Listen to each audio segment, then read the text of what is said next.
আসসালামু আলাইকুম।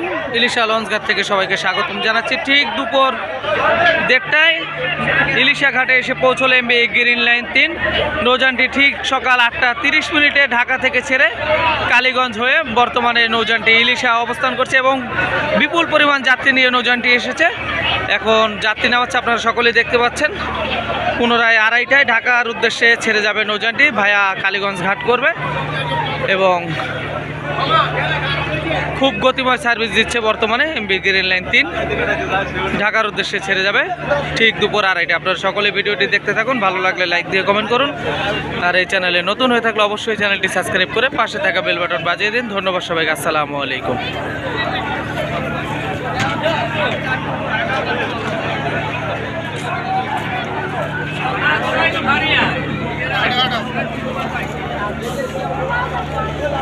Right.